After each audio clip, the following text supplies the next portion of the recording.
Hey, what's going on, ADPI Nation? This is your host, Kevin Brenner, your benevolent overlord of the ADPI podcast. I'm here today interviewing really an important subject, and you might notice the tone of my voice gets a little serious here. And we're going to talk about some real stuff here that affects my life and probably affects maybe a lot of the listeners out there right now. So we're going to be talking about VA disability.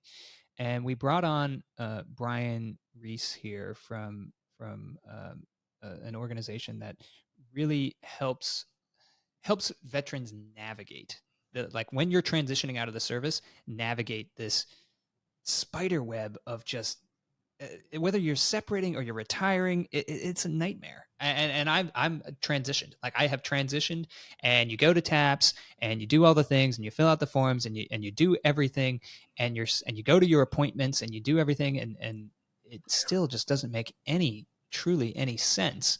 And then when you're done, you're left with this number, and you're left with like all right, see you later kind of thing. And so you're navigating your transition and making that happen. And Brian had a conversation with him a couple weeks ago, and really opened my eyes into the real problem with the VA system. And it's really just the lack of use. Like this massive, robust system is out there, and most veterans aren't, not that they're not taking advantage of it, but they're just not utilizing it the way it was designed to be utilized.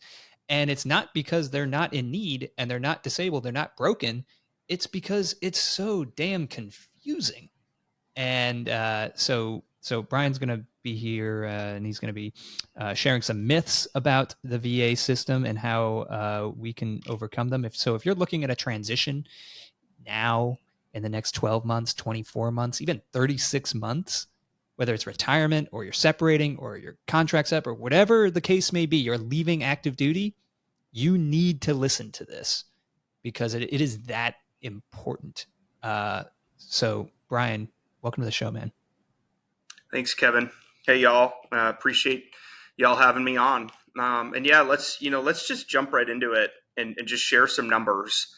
75% of U.S. military veterans, there's about 18 million veterans, get nothing from the VA at all. 75%, 3/4 of the millions of veterans get zero, zippo. Okay. 25%, 1 in 4 of you listening, are going to get something or are already getting something. So number one here, y'all, and I can use your help, we need to get the word out. And whether you're already active duty, or you've already made the transition and you're a veteran, help a brother or sister out. Please share these things. Share that there's this thing called the VA that exists to help them. And please let them know that there are those out there who really do care about helping them. Okay. Yeah. And that's why we exist. We exist to serve fellow military and vets.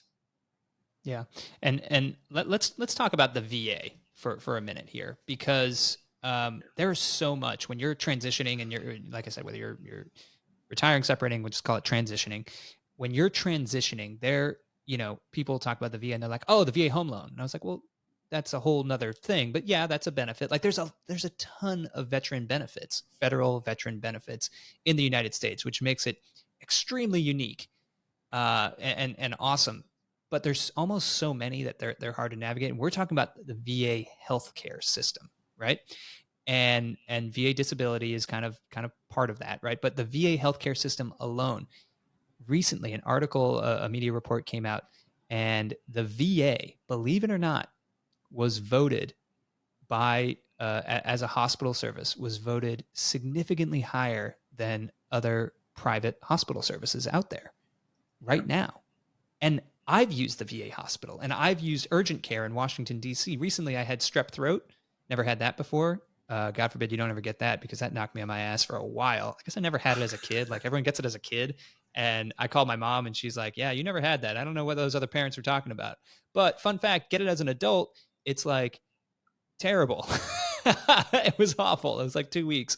But anyway, I went to urgent care in Washington, D.C. I sat there for 3.5 hours. they did nothing for me. I got seen by a physician's assistant. No shade if you're a PA out there, but this one didn't really help me out. And then they charged me $110. And that was after TRICARE Reserve Select covered most of that bill. And then I went to the VA emergency room. There was no one there. I was seen in about 15 minutes and I got taken care of just like that because I'm a veteran. So don't crap on the VA. And that's not the point of this podcast. The point of this podcast, to Brian's point, is to make people aware of what the benefits are and how you can apply for them and why and when you should apply for them. So with that caveat and that foundation laid, Brian, do you have any other comments on how VA disability ties to the VA healthcare system? Well, I do. I mean, part of the issue is they're two separate stovepipes. Okay, you've got the Veteran Benefits Administration, the VBA, and they're all things veteran benefits, VA benefits. And then you have the VHA, which is the Veterans Health Administration.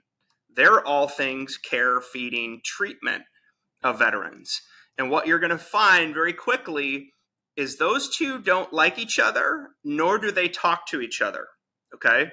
So there's some things I'm going to share. There's some tips here in today's podcast about navigating both the Veterans Health Administration and then flipping around and navigating the Veteran Benefits Administration, because they're very different beasts. Yeah. That is a really, really good point, because we talk about, you talk about beasts. I mean, these are bloated, bureaucratic things. I mean, we've all, if you're listening to this podcast here, there's a good chance that you've served or you're currently serving and you understand like bureaucracy. When you go and take a job at the Pentagon like I did, you're like, oh my God, things move so slowly here. And like, and it's like, oh my God, like the one thing I noticed was working at the Pentagon, I was like, man, there are a lot of 06s walking around here. And I'm thinking in my head, I was like, man, each one of those 06 is probably making 150 grand a year.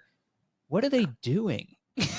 Like, what would you say you do here? serving coffee to generals. That's what they're doing. Yeah, exactly. I was serving coffee to them. So the trickle down. So yes. Hey, Kevin, one quick thing on the Veterans Health Administration. Most people don't know this. VA healthcare is the largest healthcare system in the world. Mm-hmm. Okay, it's also the largest provider of telemedicine and telehealth in the world. I mean, you are talking a massive, massive bureaucratic entity. And what I'm here to do today is to arm you with the rules of the game. Okay, now let me caveat what I mean there. I am not talking about gaming the system. Okay, mm-hmm. That's wrong and it's illegal. Okay, I'm not talking about gaming the system. I'm saying you need to know the basic rules of how the game is played so you can play it.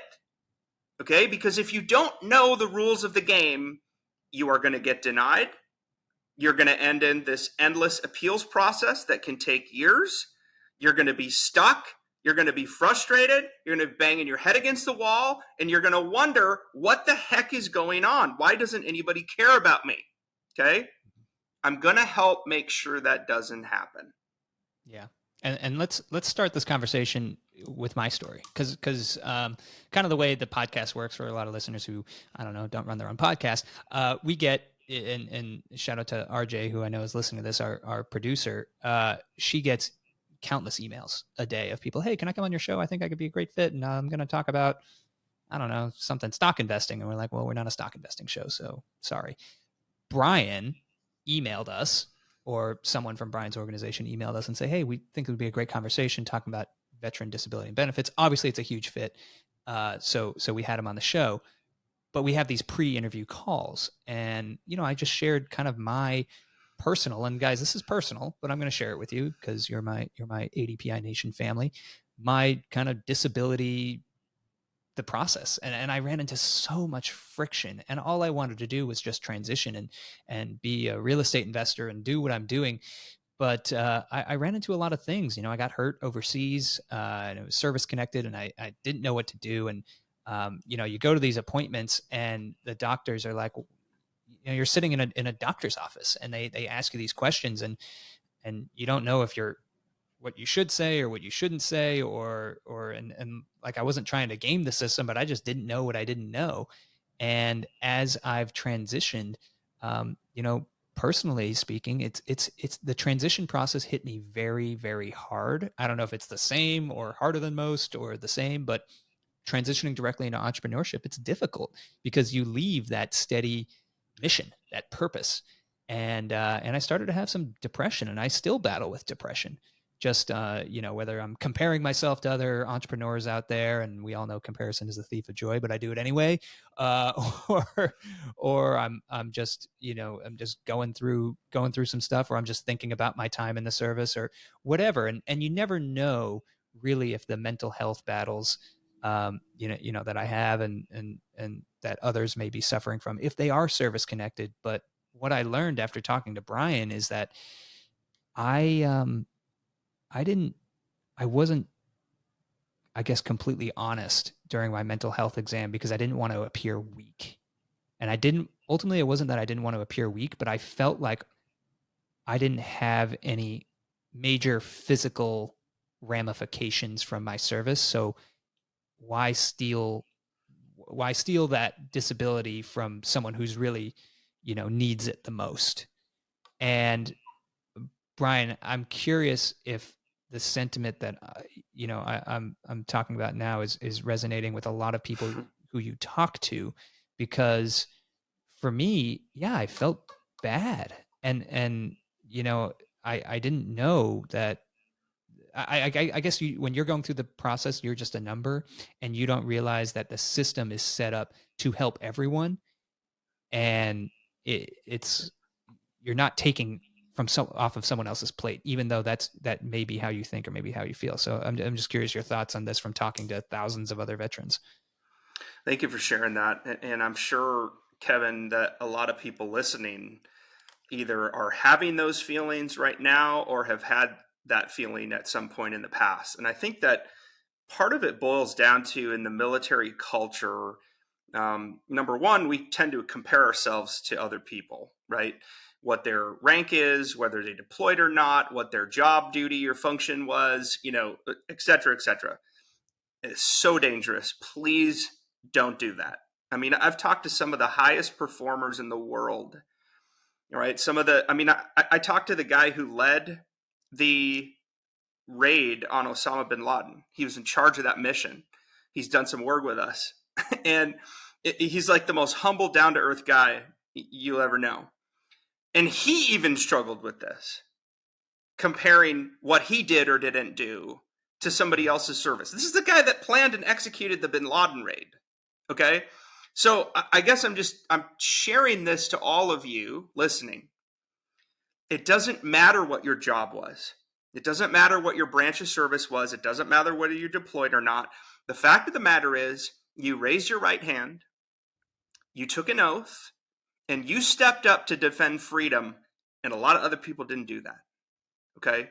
So, number one, my hat's off to you. Thank you for your service. And when I tell veterans and the military members, thank you for your service, I really mean that as a fellow vet. The second thing, your benefits do not affect any other veterans' benefits. They are mutually exclusive. Okay? Please stop lying to yourself. I had to stop lying to myself. Okay? These are the lies we tell ourselves. We're held back by limiting beliefs. Give yourself permission.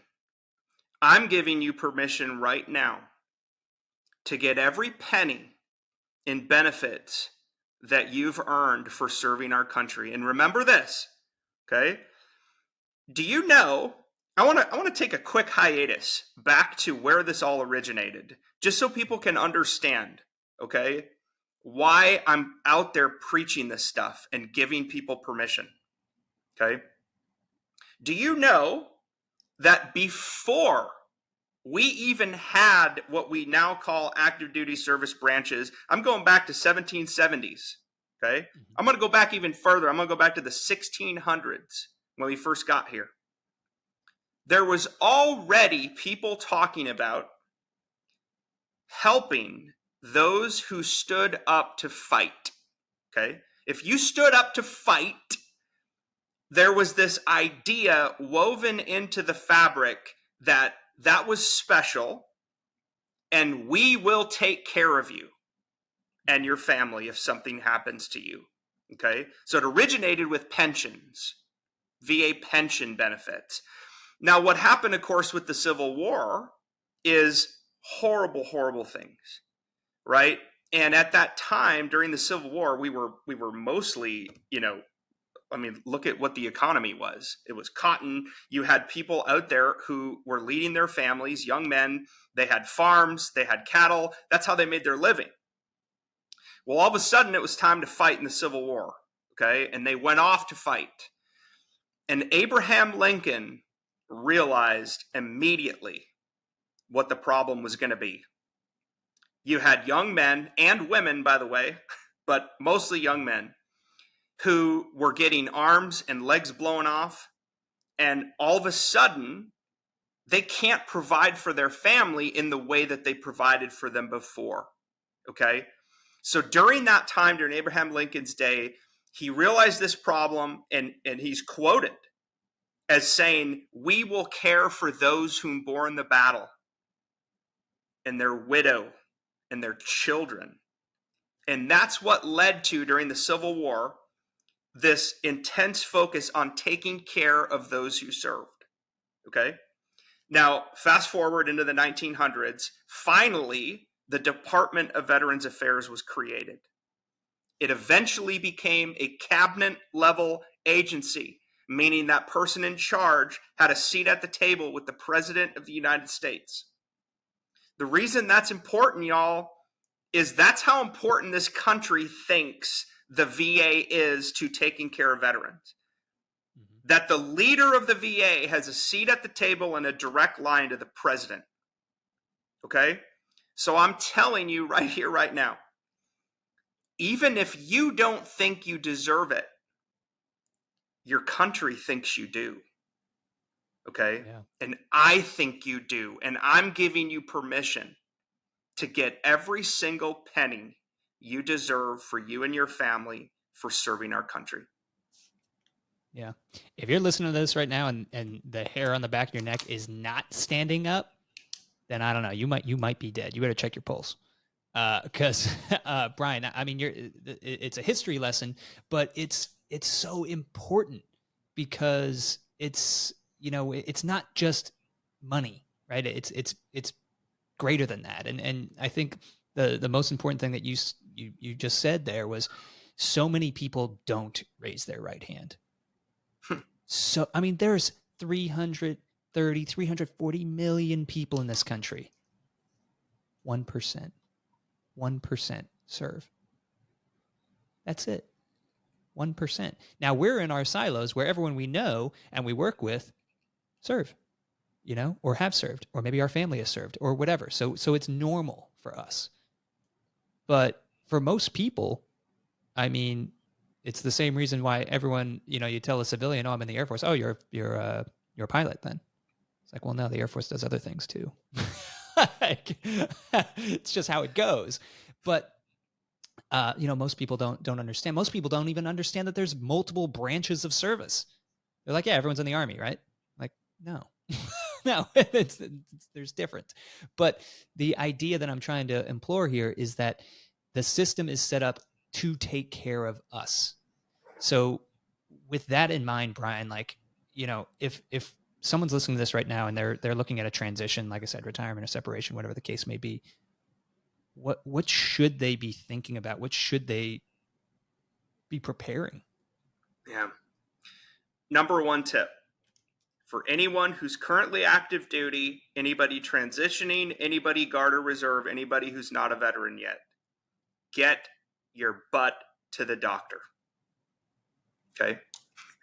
Get your butt to the doctor and tell him or her everything going on with you. I'm telling you right now, there is nothing too big, there is nothing too small. You got to get it all out there, and you need to get it documented in your service treatment records. Okay, your service treatment records are your military medical records. Every single time you send a message to your provider, every single time you have an appointment, every single time you've gone in and you've done your pre and post deployment stuff and they ask you about your mental health and all this, okay? Every single thing you've ever said or done, especially now that there's electronic health records, all of that's documented. Mm-hmm. Get this stuff documented. I'm going to share why this is important. There is no question in my mind that I had sleep apnea on active duty. 100%. I know it. Okay. Well, guess what? If you don't get sleep apnea diagnosed from a sleep study, that's the only way to diagnose sleep apnea is through a sleep study. If you don't do that sleep study while on active duty and get your sleep apnea documented in your service treatment records, I can virtually guarantee when you go to file a claim for sleep apnea, when you've left the service, the VA is going to deny it. Okay? And they're going to deny what's called service connection. They actually call it a nexus. And what that means is there needs to be a link or a connection between your military service and a current disability. So in the example I just gave, there's got to be a link or connection between your military service and your sleep apnea. If there's no link, you will not get service connected. You will not get benefits for that condition. Okay? So if I could go back in time for myself, we're getting real here, I would have done a sleep study while on active duty, but you know what? I didn't do it. Okay? So guess what? Sleep apnea got denied. And I've been fighting that claim for 7 years. Okay? So I'm speaking from both personal experience and frustration, as well as helping hundreds of thousands of other active duty and veterans get their disability claims service connected so they can get what they deserve. So that's number one. My number one tip is go to the doctor. When you get back to your office, or maybe you're at your office right now, pick up the phone, make an appointment with your primary care manager, let your boss know this is important. I need to go. I got some stuff going on. Get it in your record. If you got anything going on mental health wise, please, I'm literally begging you, please tell your primary care provider. Get a referral to mental health. And I'm going to share a personal story. I came home from Afghanistan in 2011. I was a different person.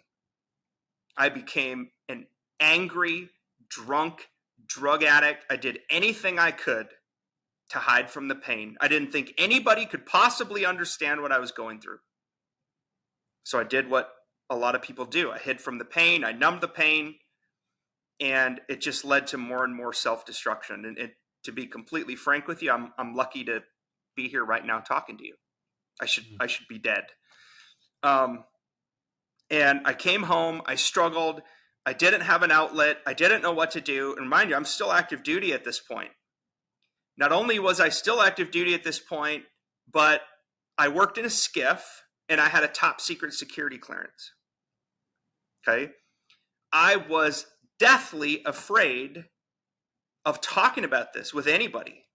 I thought they were going to find out. They're going to take my security clearance away. They're going to stick me in, Alcoholics Anonymous or drug rehab. They're going to kick me out of the military. They're going to lower my rank. I mean, it's crazy the things that we tell ourselves that are just false. Okay. Mm-hmm. I don't know how I found the strength and courage to go through with this, but I eventually went to my boss, who was a civilian, but he was a former Army troop. He was a lieutenant, and he had done a deployment. And I went to him, and I said, "Sir, we need to talk now."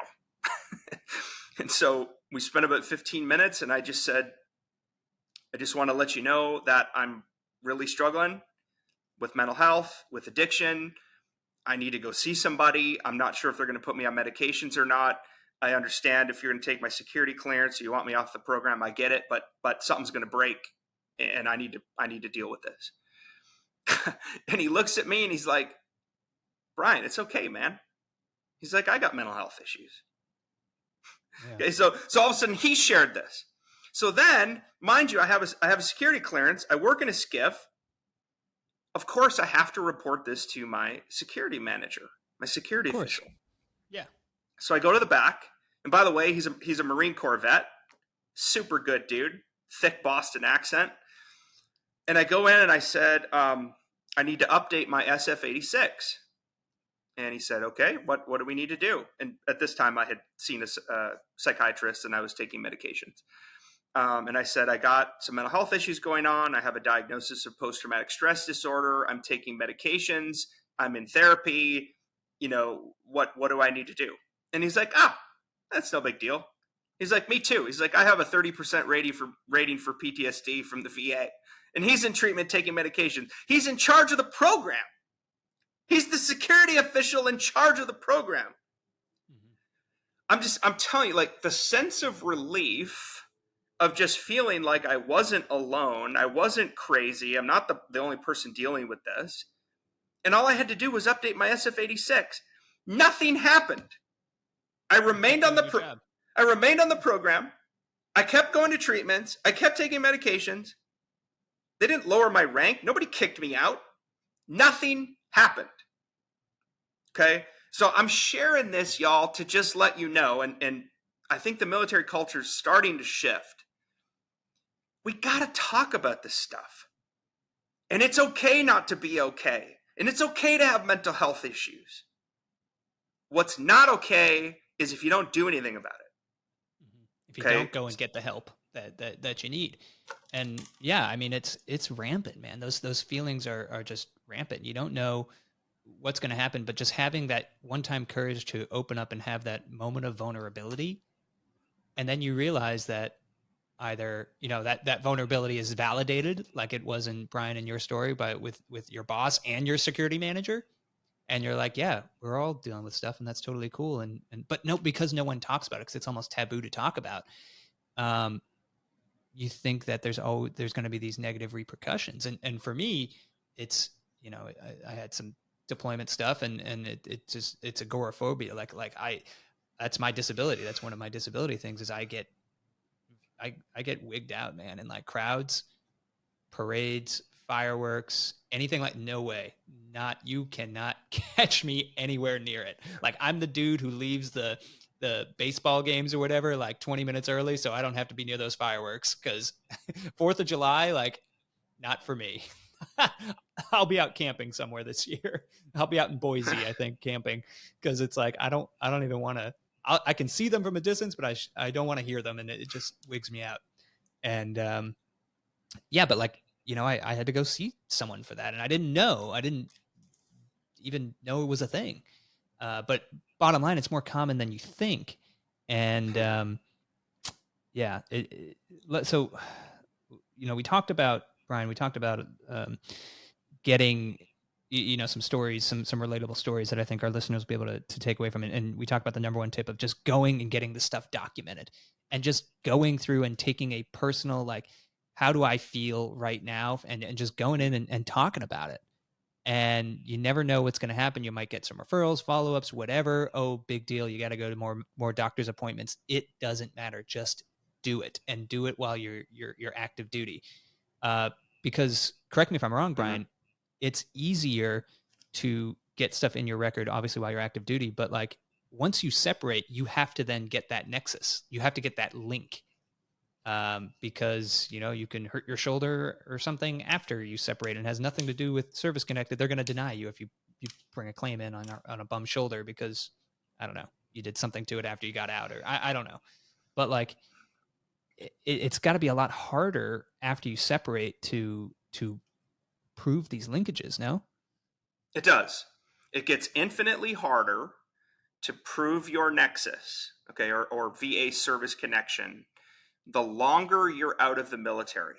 Okay. Now, generally, you have 1 year from your separation or retirement to continue to get stuff in your record. Okay. The VA is going to give you a little grace period. Okay. But they're only going to give you 1 year. So again, man, the transition's stressful enough. And so, as you're going for this, you're wondering, like, what am I going to do next? Like, I don't even know what I'm good at anymore. Like, is a civilian employer even going to want to hire me? Like, I got all these issues going on. I got physical issues, mental issues. Like, I know sometimes this stuff might seem daunting and overwhelming, which is why we're trying to simplify it for you. Okay, get to the doctor, get everything documented, all your physical conditions and mental conditions, because it gets infinitely harder to make these connections the longer time that goes by. Okay, why is that? The reason is because, let's say it's 10 years from now, okay, and you had issues with your left shoulder while you're in the military, okay, but you didn't want to be that guy or gal. You didn't want to be on a profile. You didn't want to be non-deployable, falling out of formation, missing PT. You're ostracized because you're, that weak, broke troop. I get it. I've been there, okay? But you don't get this stuff documented. Here it is 10 years later. Your shoulder's probably getting worse, okay? As we age, our body breaks down. It just happens. I mean, it biologically happens. Our hearing goes. We get hair in weird places. Our spine shrinks. Stuff happens. We get older and the body breaks down. Mm-hmm. These conditions are going to get worse as you age. They ain't going to get better. Yeah. Okay. But if it's 10 years from now, going back to that shoulder, and you never saw anyone in the military or never complained about symptoms or problems, and here you are 10 years ago going, oh, yep, here, my shoulder from the military time in the Army's bothering me. I'm going to put a claim in for it so I can get at least free health care on it in case something happens. By the way, I might get some benefits for it. And the next thing you know, you get a letter in the mail from the VBA that says your claim has been denied. Okay?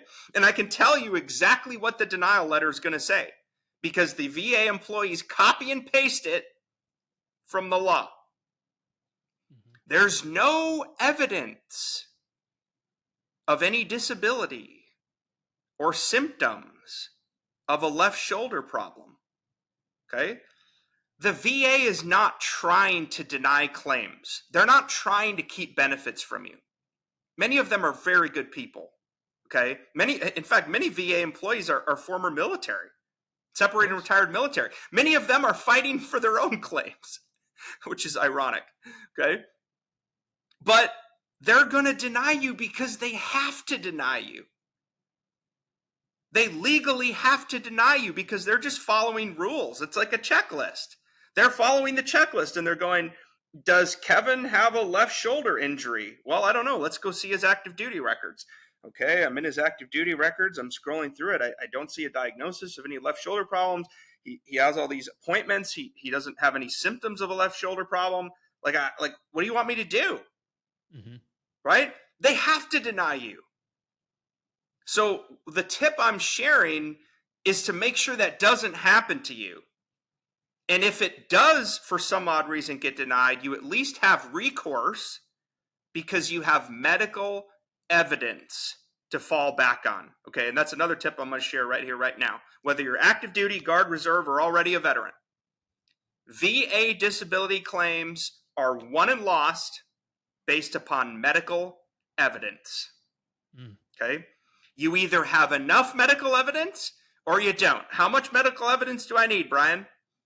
You need enough to tip the scales just past the 50% mark. Okay. Mm-hmm. The standard of proof in VA disability is what's called 50-50 evidence in equipoise. Okay. That's a legal term, meaning the scales are balanced. Okay. So picture a scale. Okay. And you've got something on this side and something on this side, and they're perfectly balanced 50-50. Okay. Under the VA disability system, 50% positive evidence for, it's like running to first base in baseball. Tie goes to the runner. If 50% or more of your evidence says yes, by law, the Department of Veterans Affairs has to grant benefits for that condition. So the good news is it's a very low threshold. Okay. Right. Think about the legal system, criminal defense. It's beyond a reasonable doubt. That's a really high standard, and it should be that way. It's criminal. You could go to prison, right? And then on the civil side, you have what's called preponderance of the evidence. You need 51% or more.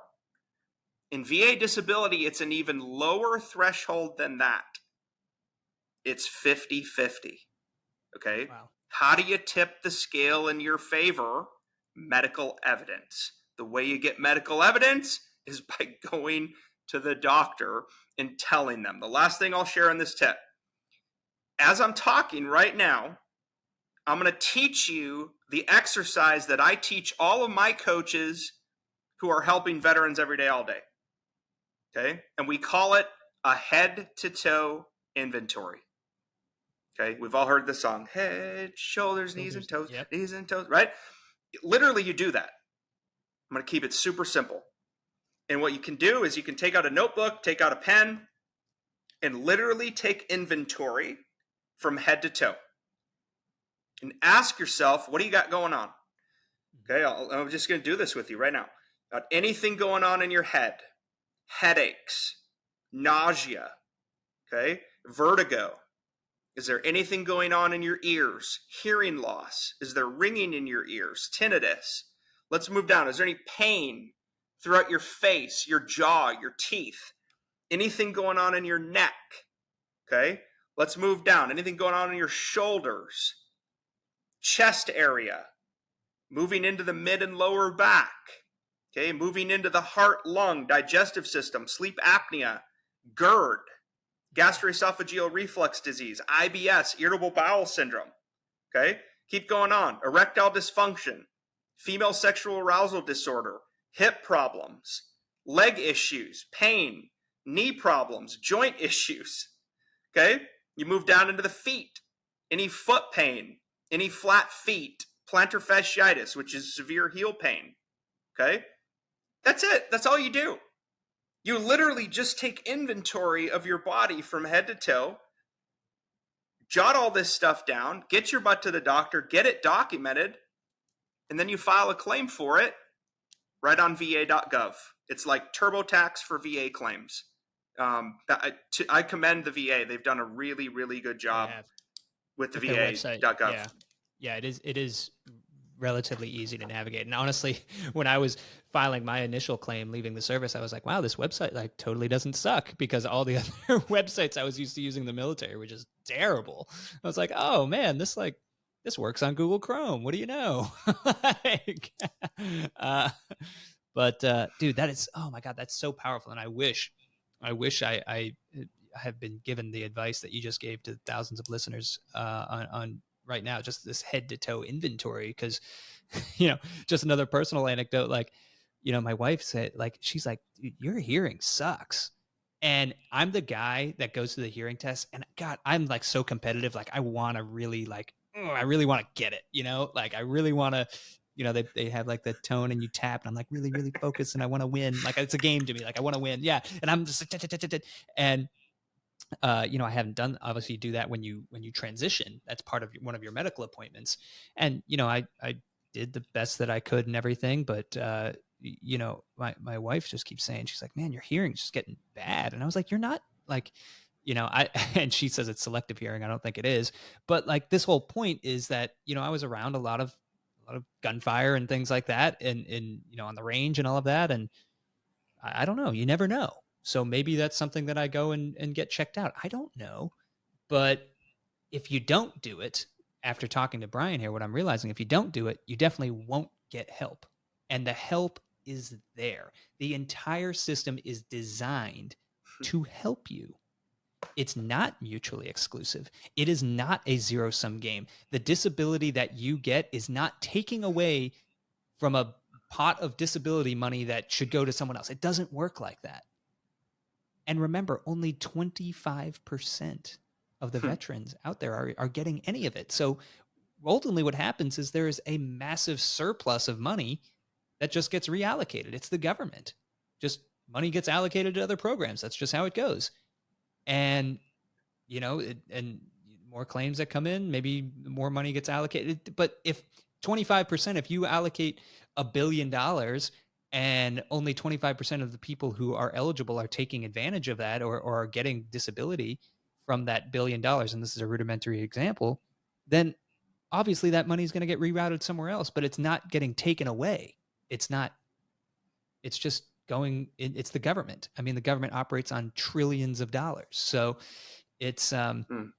yeah, it's just interesting to think about. And I think that's a flip that switched in my head, Brian, when we first spoke, Hmm. because I felt that way. I felt like, man, I might be taken away from someone else, and I don't really know, and all of this. But you know, personally, you know, I'm on 20% disability, and that 20% covers my TRICARE Reserve Select healthcare. I'm still a reservist, and that covers my healthcare bill, because when you're a civilian, you have to pay for things like healthcare, and that's like a thing.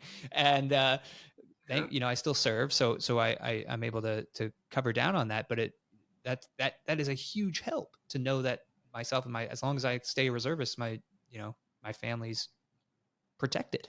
That's super important. Now, obviously, as a disabled veteran, I'm protected, but that doesn't mean my family is.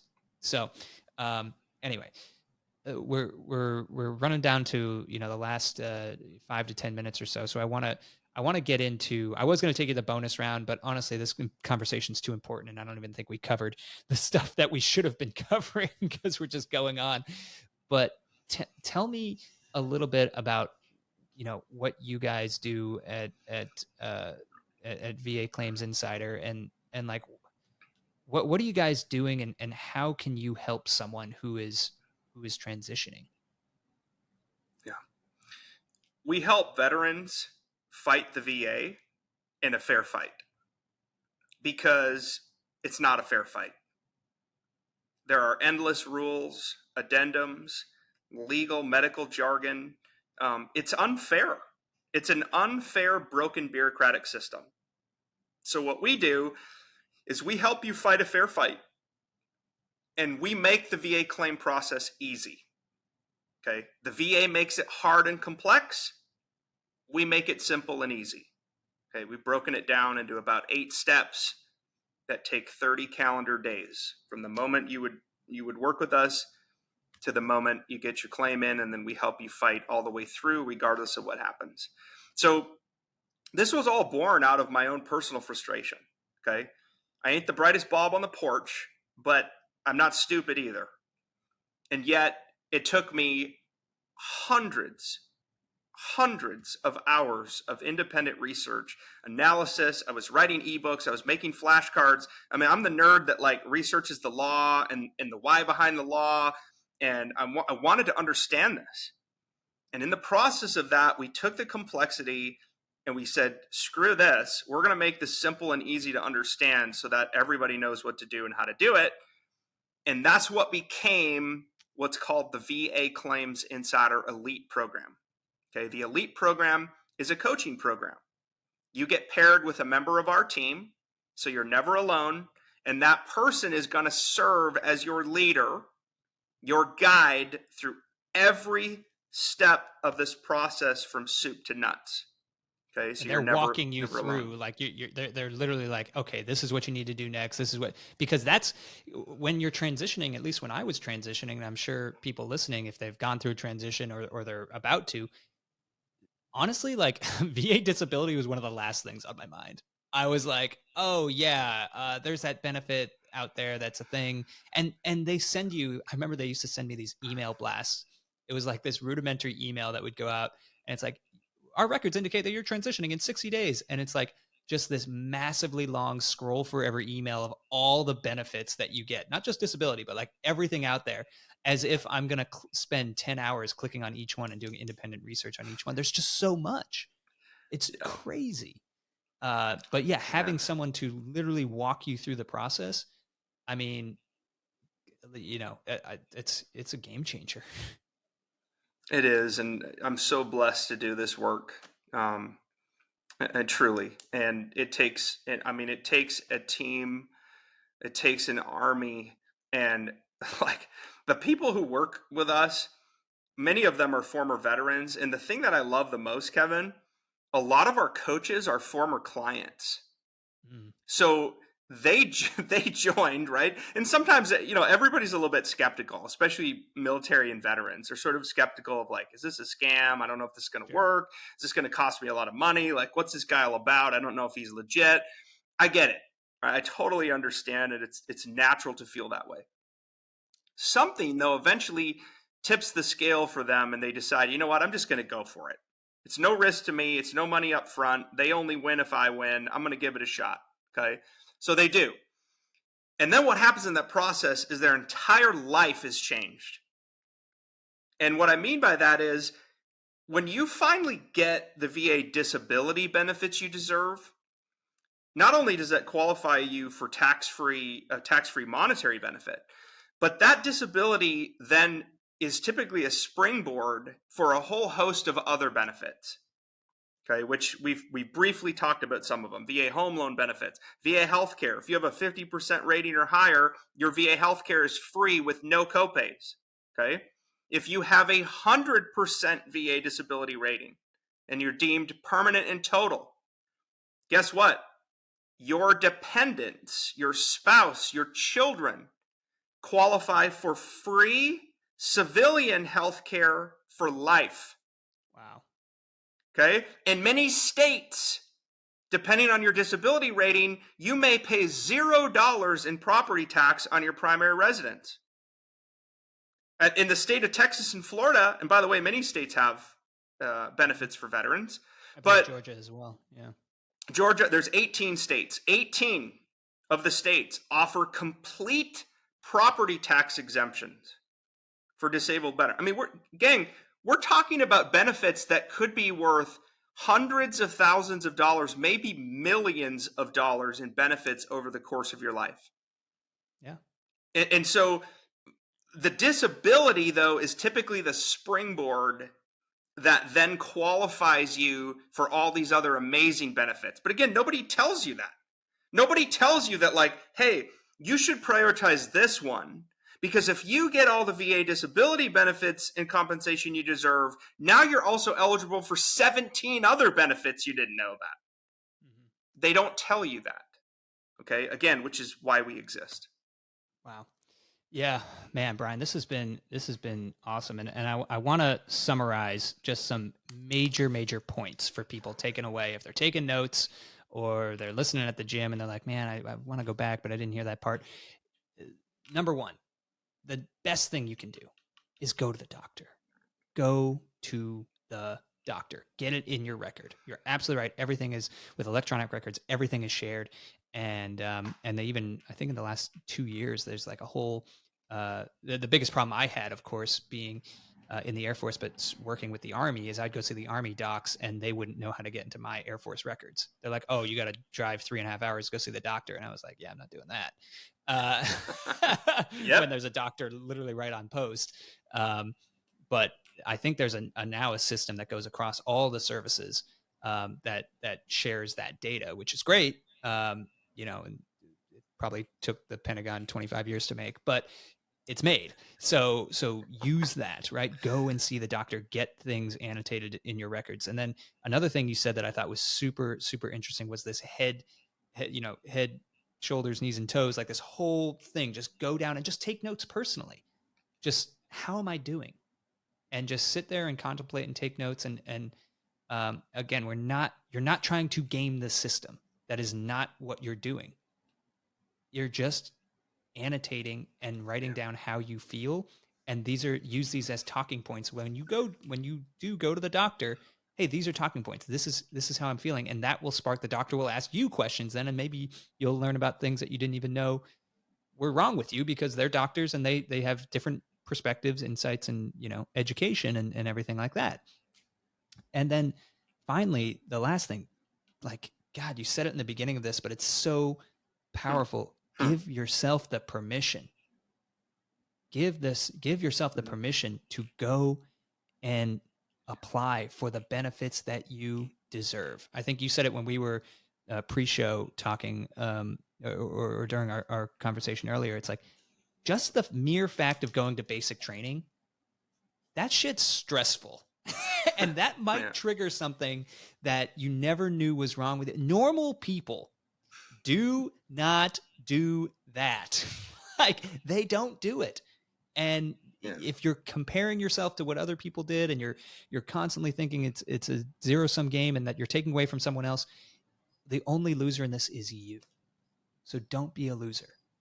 Go and take advantage, and maybe take advantage is the wrong thing, but just say, like, go and acquire the benefits that are out there specifically for you, to help take care of you and your family. So, man, Brian, this is super awesome. Last words. That's an awesome summary. Look, I want to give y'all a freebie, okay, before I go. So, look, you've got lots of options. I hope this armed you with some amazing nuggets, but I want to give you the book that I wish somebody would have given me, okay? I wrote this book for you and because of you, and I wrote the book that I wish somebody would have written for me, okay? And I'm going to give it to you for free, okay? Can you all see that? Yeah, just back it up a little bit. It's called You Deserve It. The definitive guide to getting the veteran benefits you've earned. This is great. And actually, it's in my mailbox right now, because I just got the notification from the people. They're like, oh, yeah, it's in my mailbox. You got it. You Deserve It. The definitive guide to getting the veteran benefits you've earned. This is the revised and expanded second edition. It was released April of 2023, so it's brand new, okay?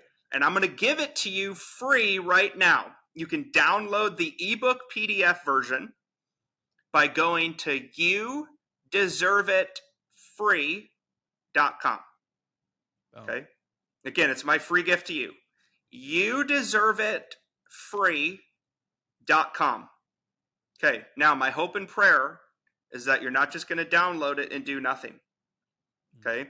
Because if you do nothing, if you don't take action, you will get nothing. So please download the book, read the book. I go through the best federal benefits. I go through the best state benefits, military and nonprofit resources, everyday discounts, the best nonprofits that have amazing benefits for you, like free hunting and fishing trips. And then there's a whole section of bonus resources. Again, it's free for you. Please use it as your guide. Man, I love that. That's amazing, guys. That URL, it's gonna be linked in the show notes. So all you got to do is scroll down, tap that. It'll say "You Deserve It," the title of the book, and it'll take you right there, right to that URL, and you can download it. Brian, this has been so educational for me personally. I already have a call set up with your people, because I like I said, I just didn't know. I didn't know what I didn't know. And maybe something will happen, maybe something won't, but like you say, you got nothing to lose. So you got nothing to lose and everything to gain by having a phone call and doing some research and reading this book and taking action. And that's what we're all about in ADPI Nation, is taking action. So I absolutely love it. And thank you so much, man. For how can folks get in touch with you and your team? You're so welcome. Thanks for having me on. I appreciate you all listening.